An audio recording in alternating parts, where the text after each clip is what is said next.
Hatao laharam-pahamehana manomboka eto ny famahana ny olana ny fahatapahan-drano izay mampikaikaika ny vahoaka tato ato. 2 volana araka izany ny fehim-potoana nomena ahafahana mamaly ny etaentan'ny vahoaka hoy ny Prime Ministre Ntsay Christian. Fitondram-panjakana dia napakevitra ny hijery manokana ny vahaolana azo ampiarina ao anatin'ny fotoana fohy dia fohy. Zany vahaolana zany dia anisany ny hijerena ny fahazoana fampiasana rano.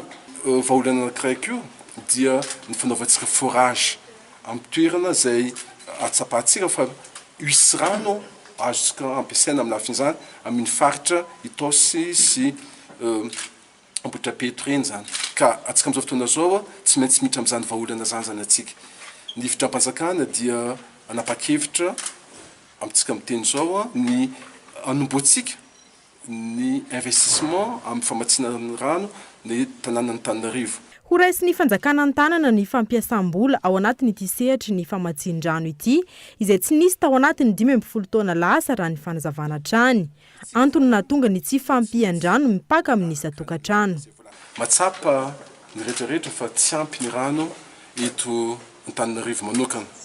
Ny antony dia tao anatin'ny fotoana maro, tao anatin'ny 12 taona dia tsy nanao investissement tsika tamin'ny rano. Dia ny vokatra an'izany tsy ampy ny rano eto Antananarivo.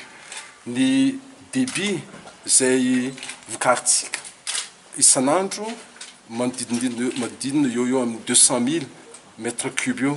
Kanefa ny filana dia misy any amin'ny 320 000 mètres cubes isan'andro ny filana. Dikan'izany misy tsy fampina zany amin'ny rano. Ary izay no mahatonga BDB ny toerana eto Antananarivo tsy ampy rano.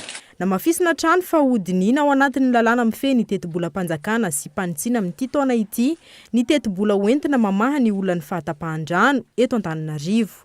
Ireo rehetra ireo ny vohitra nandritra ny fivoriana fitadiavam-baolana ialana amin'ny fahatapahan-drano izay notanterahany Prime Ministre niaraka tamin'ireo tompon'andraikitra avy eo anivon'ny Ministera Misanan-drano sy ny avy eo anivon'ny Jirama.